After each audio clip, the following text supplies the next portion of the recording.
Hello and welcome to the Handicapable Black Women Throne Room. My view of humanity is a whole new tea. Well, hi, how are you guys?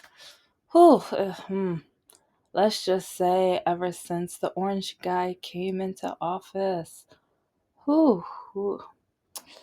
But like they say in grade school, if you don't have anything nice to say, yeah, I'm gonna say all the unkind words that I want to say.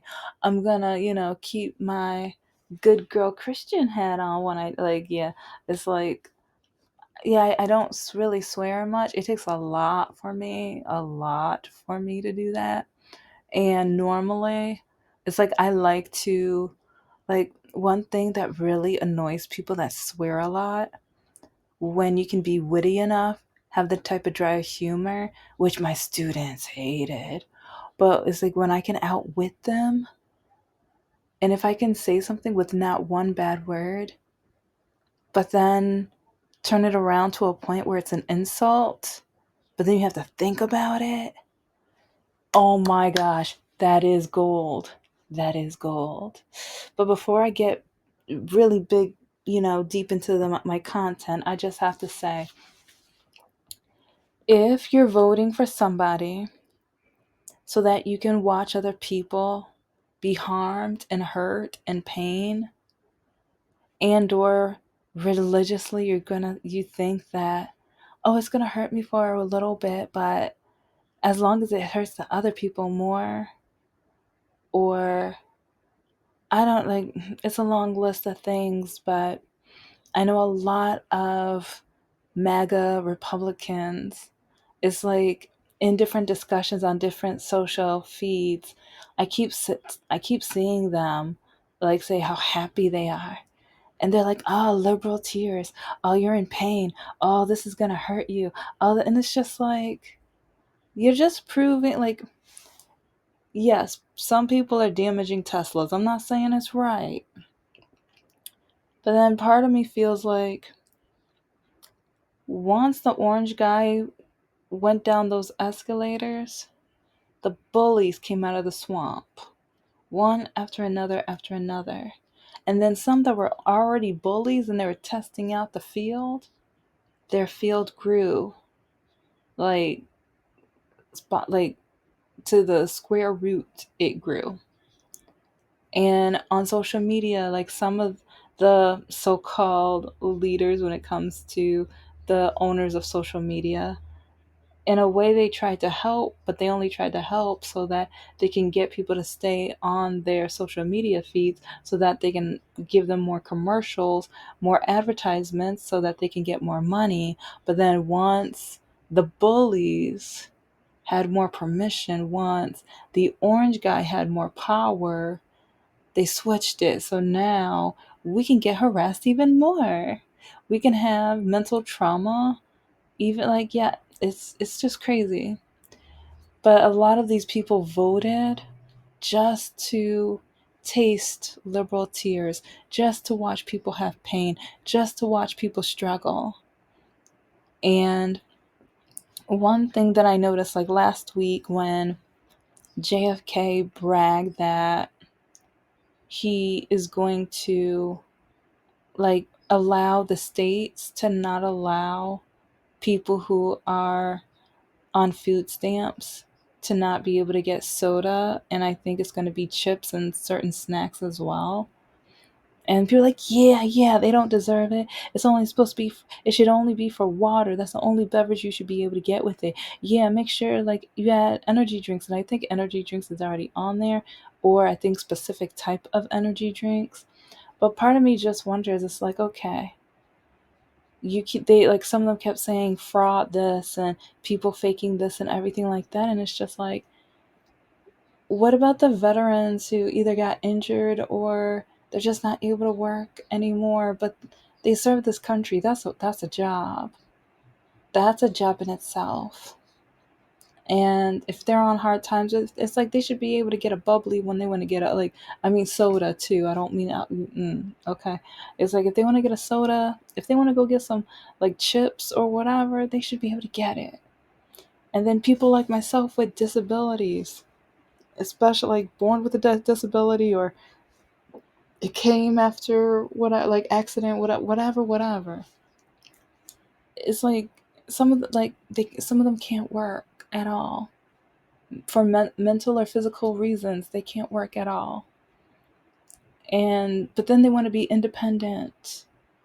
They want to be as independent as they can be, and they don't want to have to ask permission. And I'm going to do a full episode on this, but I've just noticed so much how, like, the Republicans keep saying how hateful the liberals are, but it's just like, just kind of like, I forgot the name of it, but Dr. Martin Luther King Jr. wrote a magnificent essay. I think, well, technically, I think it's a novel based, but and it talks about with Africa how the violence and with the apartheid and things came up because a lot of people kept saying, "Oh my gosh, they're acting so like terribly," and all. It's just like, no, there's a scientific reason. He wrote a whole thing on it, and I think what's going on with liberals right now, what's going on with a lot of even some orange guy supporters who they voted one way because of either groceries or immigration and things like that, but now they kind of woke up from the cult. They kind of woke up from the cult.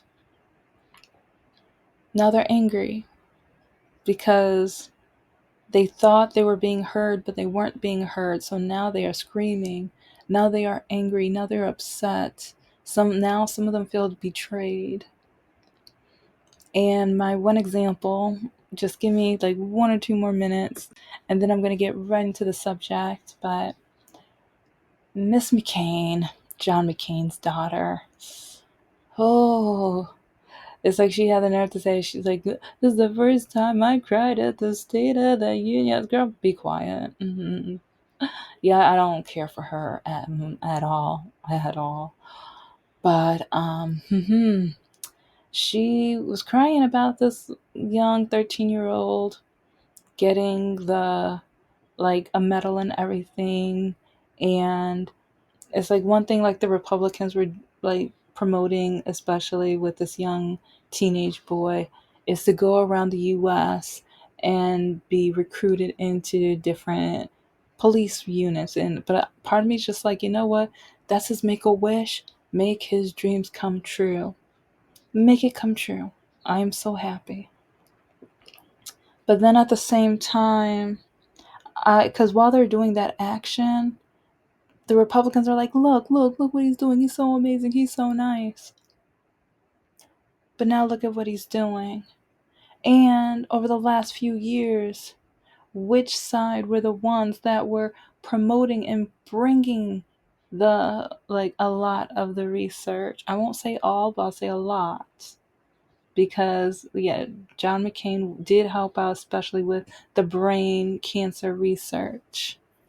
But there's a lot of others that came from the Democratic side, and the Democratic side were the ones who kept trying to put more money so we can have more research, so we can have more cures, so we can heal and cure more people, so that they won't have to spend every single dime to survive, so they don't have to lose their mortgage and risk their lives. It's like people should not have to like choose between homelessness and healthy. We are the one of the we are the only country that doesn't have Medicaid for all. Only one. But okay. I'm going to get to my main subject now, and I'm going to bring this up later, but it's just it's like, especially having a disability, and I'm watching so many doctors get let go, and it's like we need more research with so many things. There's no cure for me. I have to live my, like, especially all of the years, doctors are like, nothing's wrong with you. You're lying. You're making it up and stuff like that. And then I hear that there are some doctors that are trying to do research, but there's not that much money, or it's hard to find money, and it's hard to find doctors that specialize in this. And it's like every few months, sometimes I look it up because I'm trying to look up doctors that are doing the research. Yeah. And it's like, but you're going to let thousands of them go when it's like, and I don't have cancer, and I know other people who do. It's like part of me is like, you know what? Yeah, all the cancer research, make sure you have enough for them. It's like I probably not have it while I'm alive, a cure for my disability, but I'm just hoping one day our country will care enough for disabilities like mine to want to be able to cure them, so that people like myself wouldn't have to struggle as much, or even like having to like save and spend so much of our money for tests and physical therapy and different aids and stuff for us to have our independence. And I'm gonna start my main story from the independence, because with dating, part of it is independence, part of it is finding who you are. It's like, yes, you're in a couple, like, I feel like even when people get married, sometimes they find out who they really are when they're married. And I dated Mr. No Heart for 7 years. And he told me he wanted me to be his for the rest of his life, but he was never going to get married again after his ex-wife. And my mother told me, as long as you walk like that, no one's ever going to want you, love you, or marry you. And so once he told me he'll never marry, part of me was just like, you know what? As long as I can get 2 out of the 3, that's better than nothing. Because one man after another would tell me, I'm not going to date an R word.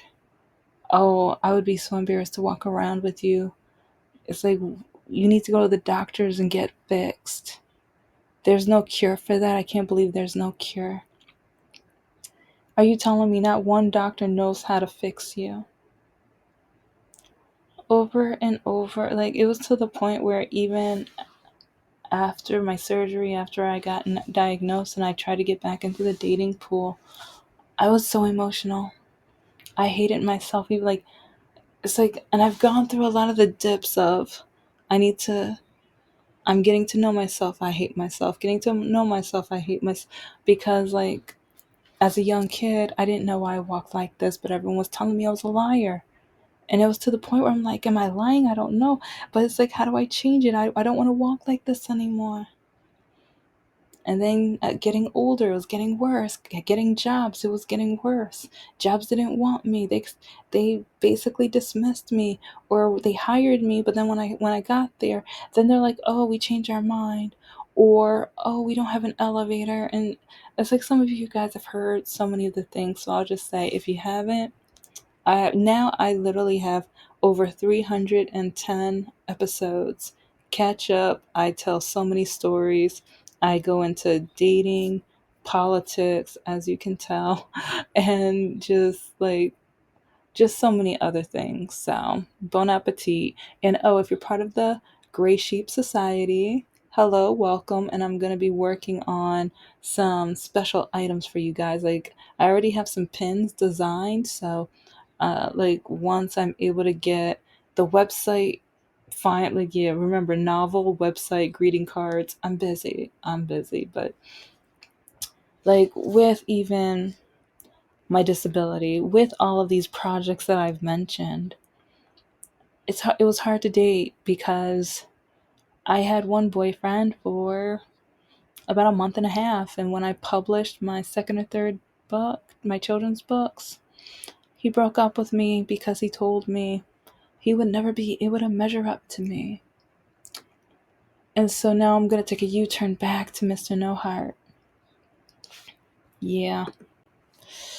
Because there was a time where I I literally couldn't walk anymore. I'm at that stage. If you've heard the stories, so you know when this was, but I was in bed almost all day in pain. Then I had to have my surgery, and the doctor said everything was going to be okay after that. You'll be able to walk, you'll be able to run, you'll be just fine. And they're like, because you're too young for this. You're too young, so yeah, you're going to spring up. But then the surgery, after it, that's when the doctor started blaming me again. I started hating myself again. You're still not walking right. You're still not running. Or at least going on a jog. I'm not saying sprint, but what's wrong with you? It's like you just want to stay like this. This is like, I just remember my surgeon talking like this, and I'm almost wanting to cry. And my dad didn't know any better, but he was just like, come on, you just try. Come on. It's like all of these years, it's like maybe you just didn't know how to try, but just try now. And I would try to call my ex, my now ex, but then boyfriend or whatever.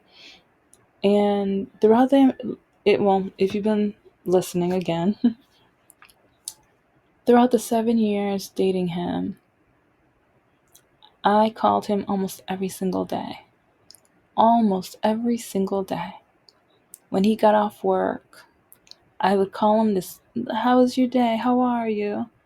And if he had his girls, how are your girls? What are you guys doing this weekend? I was there most weekends, but there were some times where I'm just like, oh, yeah, I'll comment on that on a part two. Yeah, I'm probably going to do a part two on this one, but it's like throughout the entire relationship, I called him almost every single day. He never called me though. But throughout the relationship, I would ask him, can you please, call sometimes? You know when I get off work. And or you can text me to see him if I'm off work, so then you can call me. And I would tell him, I'm not your mother, I'm not your maid, I'm not your waitress, I'm not your receptionist. It's like, I don't see why you think I always have to call you. And it got to the point where even over the holidays, he wouldn't even call me on Christmas or when he went up north with his mom and family members. No. Mm-mm. And I would ask him. And I still will never forget the one because, oh, well, in my opinion, his mother is a downright bigoted racist, but I will never forget the one Christmas where she contacted me. And at first I was like, how'd she get my number? But then I was like, oh, yeah, okay, the sister. Okay, I get you. I got you. And she was like, how are you? It's like, oh, it's like, did you hear what your boyfriend got or her son got? And I was like, no, it's like he hasn't called me. And she was like, oh, you mean today? No, he never calls me when he's up with you guys. And she was like, oh, excuse me? And I was like, oh, I've told you this before. And she was like, yes, but I've had a talk with him and I've told him that he needs to start doing his part. Oh, well, now it's like he'll call on Saturday if it's taking me too long to get ready. But he knows I'm working 2, 3, 4 jobs. But he'll call me telling me that it's taking me too long, or it's my fault if the weekend goes fast, or that he's in need of bow chicka wow wow. Yeah, even though, like, even when I even mentioned, and even while my mom is fighting cancer, he will tell me that I need to hurry up. And so I just remember how she was just like, oh. And she was like, oh, when I mentioned about my mother. Because, yeah, even though I had a terrible relationship with my mother, I still cleaned up around the house for her. I did a little of the grocery shopping and stuff. Normally, I was teaching when, like, most of the grocery shopping I would find out would be done. But over the weekends and stuff, if I saw things were missing, I would go to the grocery store and pick them up and get them. But I don't know. It was just he he will never understand how frustrating that is and how just annoying it is because I will never forget. I think it was, yeah, the summer of 2019. Like his truck broke down. It will not work at all anymore. He had to start getting picked up and dropped off by a coworker in order to go to work. But he was going to get a used car because his credit score was still garbage and everything. And so he didn't have enough money for the down payment. And so this is the time where he decides to call me. Yeah, he decides to call me now. And so he called me up, and I was dumb enough to answer. But it's like part of me was excited. I'm like, oh, he's calling me for once. But I should have known it's because he needs something. He was at the car dealership and he told me that he needed me to get dressed and go to the bank and get around $400 or $500 out. I forgot the exact amount. It's because he doesn't have enough and he needs to get the car that day.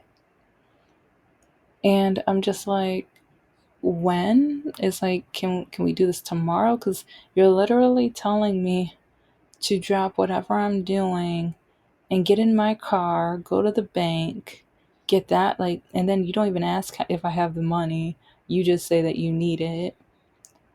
But then you want me to, yeah, get myself together, drive to the bank, get that much money out, then drive almost, like, it was 40 minutes to an hour, depending on traffic, to come to your house so that you can get money so you can get the car.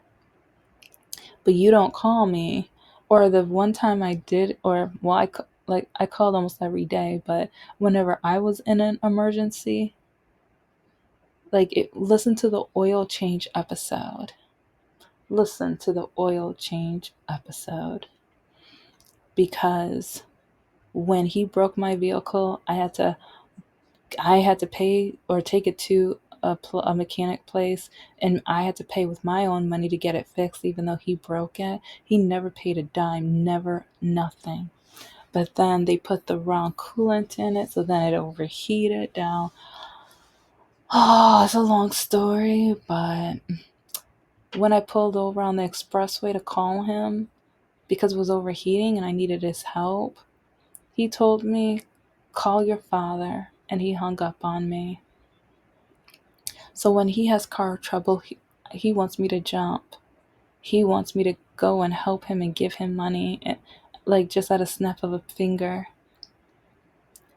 But when my car is overheating and I'm trying to get to work, I'm the reason why he has that money. During that time, when my car was overheating, he had that money. I think. I'm trying to think of what year. I had and it was around that time is when he would have been getting that money, but I just remember with his mom that Christmas holiday. I just remember she had it on speaker, but I guess she was walking around the house, and all of a sudden I heard, bam, oh my gosh, effing bleep, bleep, bleep, bleep, bleep, bleep, bleep. And she was just like, you need to start calling her. After everything she does for you, you better start calling her. Do you realize she's the best thing that ever happened to you? And then I kind of hear her walking away or whatever. And she was just like, well, I think you heard one of my Christmas presents.